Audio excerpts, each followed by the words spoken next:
So I think a few Telugu readers are here. So I don't want to give a lecture here. So I think everybody know about me. Anyone can ask questions in Tamil or in any other language. I'll try to answer. Songs கதை எல்லாம் இலக்கியம்னா என்ன நீங்க ரொம்ப explain பண்ணுங்க. நான் எல்லா கதையும் படிக்கிறேன், பொழுது படிக்கிறேன், நீங்க சொல்ற அந்த வெற்றிச்சனை இது படிக்கிறேன். ரெண்டுக்கும் வித்தியாசம் நல்லா தெரியும். இலக்கியம் சொல்லுங்க நல்லா தெரியும்.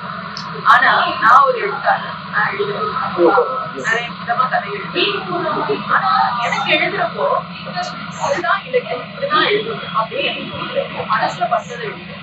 அது ஓகே, அது இலக்கியம்ன்றது நம்ம எப்படி அறிவிப்போம்?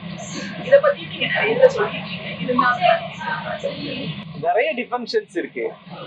இலக்கியம் வணிக இலக்கியத்துக்கான சுருக்கமான ஒத்தவரி டிஃபரன்ஷியல் என்ன? வணிக இலக்கியம் reader oriented. Reader is the master. அவனுக்கு என்ன பிடிக்குமோ, அவனுக்கு என்ன அப்பீல் ஆகுமோ அதை எழுதுறது கமர்ஷியல் ரைட்டிங், அது வணிக ரைட்டிங். அப்போ நீங்க worrying about the reader or you are catering for the taste of the reader, it is a commercial writing. If you are writing for yourself, if you are writing to express yourself, it is serious literature. That's the major difference. So if you are concerning about the reader while you are writing a single word, you are not creating a literature. That's it. ஒரு அறிமுகமாய் ஒரு 6 மாசம் ஆகுது. Stories Tamil படிக்க தெரியாது. ஸ்டோரிஸோட truth men, women and witches. ஏழை உலகம்னா நம்ம கிடைச்சதெல்லாம் மிகச்செல்லாம் podcast speech எல்லாம் பார்த்து நீங்க ஒரு இடத்துல சொல்றது சினிமா வச்சு என்ன புரிஞ்சுக்கிறாங்க, சட்டையை வச்சு என்ன புரிஞ்சுக்க முயற்சி பண்ற போது எனக்கு புரியறவங்க எனக்கு விடுதலை 1 and 2 பாட்டு எங்கேயோ நீங்க RSS கான்ட்ரிபியூட் பண்ணியிருந்து படிச்சு அத்வைத்தின்னு உங்க எல்லா ஐடியன்ஸ்லயும் அது தெரியறது. கொஞ்சம் உங்க வேர்ல்ட் வியூ பத்தி சொன்னா. So you want to talk me in English? Okay, I'll try. That would be very nice. Thank you. So a creative writer's world view is not a predefined one. Actually, I am defining it through my writing. So that's why I am asking people to read my works. So I cannot express or define my views outside my creative work. It is not fair. Yeah, I am having a lot of ideas personally and I used to express it. But those ideas belongs to J. Mohan, the person, not the writer. So the writing consists a lot of ideas and you can see a dialectics in it. And you have to derive that ideas from the dialectical pattern of my writing. So I ask everybody to read my work. So naturally, if I can express my ideas precisely outside my writing, I won't write. I would write an article or I would write a postcard to you personally, expressing my views. So I am not very clear on my views. I am also a very confused person. And I am also emerging through my ideas. So after writing the recent novel named Kavyam, it's a meta-epic type novel. After writing that novel, my idea on world and my idea on literature changed. And I became another person now. So I cannot say a consistent idea throughout my career or throughout my life. So you are seeing a new person here. So you can take this idea for the time being. If I can write another novel, I would rather change very easily. That's my answer. It's about ambiguity. Literature is about ambiguity, not clarity. Yeah. சொல்லப்போவே எனக்கு answer கிடைச்சிருக்கு. Yeah, literature is start coming from the ambiguity from the other side, then he creates a clear work. Then actually he is transforming that ambiguity into a structure, and the reader is getting a kind of ambiguity through your work, and you are working on that ambiguity, and you are creating your own idea. The reader has to develop his own idea through your work, and the idea you are creating from your work is not my idea. I am not responsible for that idea. It's not a new idea. This idea was discussed by T.S. Eliot very elaborately in his works. So, conveying an idea is not the process of a creative work. Conveying an ambiguity is the process of a creative work. And why the ambiguity is considered so sacred? Because our entire system of society, the entire power is created by some kind of clarities. Almost every political person is very clear on his ideas, and he is actually propagating that ideas, that clarities into the society. So every other person having a political standpoint is very clear in his ideas. So creating ambiguity is the responsibility of the writer, and he has to propagate it throughout the society. That's what I am doing. That's what ancestors did. That's what Puduviktan did.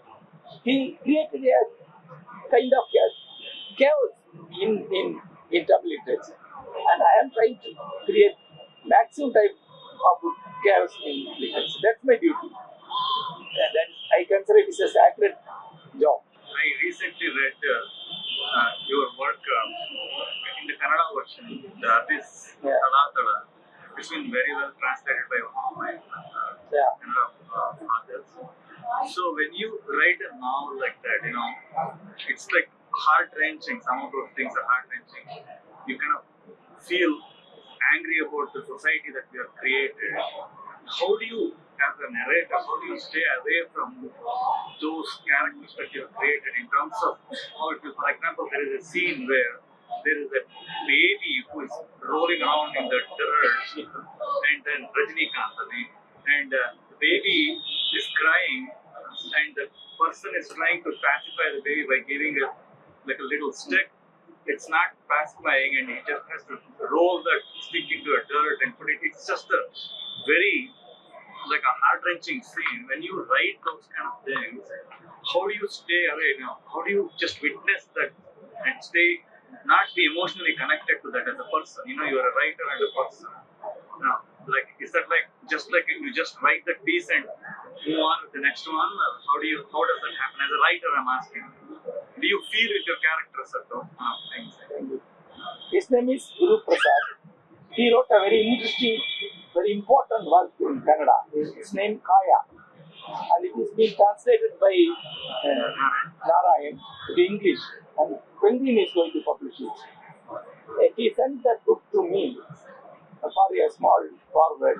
I wrote a forward for that book. It's an extraordinary work.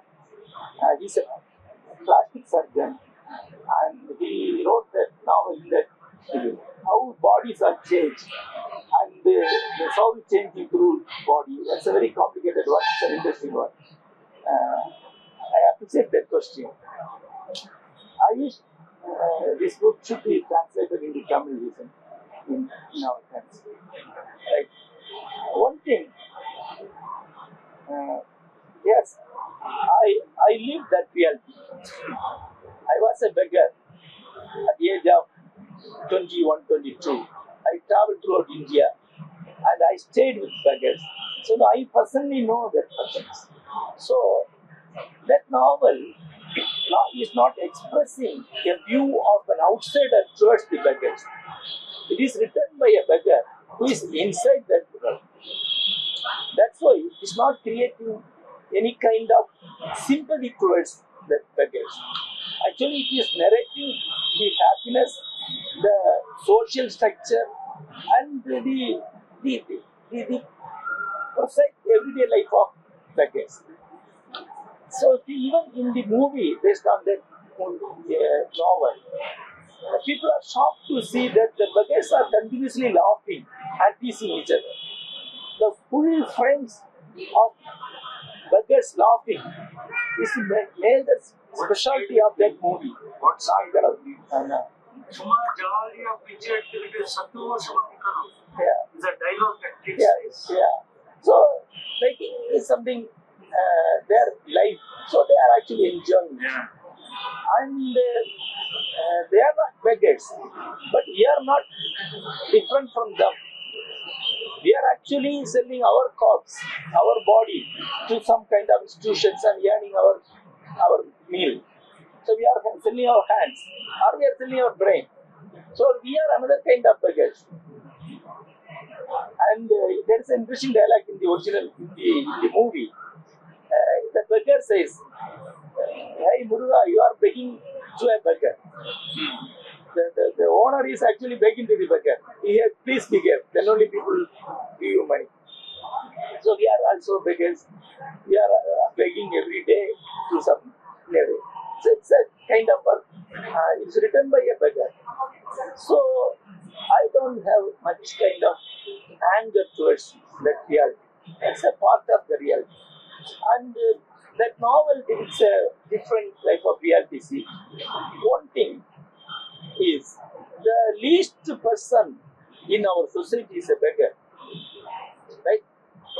And the best person in our society is also a beggar. A Siddha Purusha is a beggar also, and he is living with them. So it's a complete circle. That's the reality. So I had some kind of disturbance while remembering my days of begging. And I wrote that novel.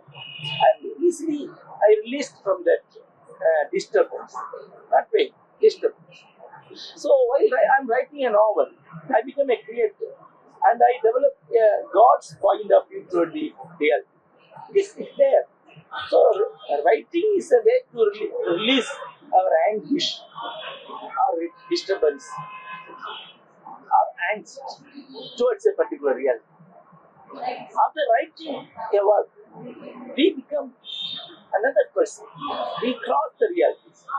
We now know that it is a part of the universal structure. So we have no just that kind of comments or sympathy towards that work. So any book writer has a kind of apathy towards all characters. You can see it in classics. And I consider myself as a classicist writer. So I always try to develop a kind of apathy towards my characters. Thank you. Sir, Kettle Service is really your real experience. Yeah, almost all characters, every character in these stories is a real person. Kettle Sahib lived in Toronto, and his niece is actually running the hotel even today. It's near Patnava Cinema Theatre at Charlie Bazaar, Toronto. It's very popular even now. Even Berwai also, Berwai is so, Berwai is a story. Berwai, Very well, sorry. That is a fiction or a real story? It's enriched fiction is the word I coined. Enriched fiction. It's not a realistic fiction. It motivates a lot. Yeah. I use fiction to emphasize the substantial truth in that event. But Komal Somnasi was a real character. I have to say he is, because he is a living phenomenon even today in Tamil Nadu. He started a magazine called Subhamangala. It was a turning point in Tamil literature. It is the first middle magazine in Tamil, giving role to modern literature, and it published for popular audience. I emerged as a creative writer through that magazine. Komal Somna is a lyricist, a dramatist. He made 2 or 3 movies also.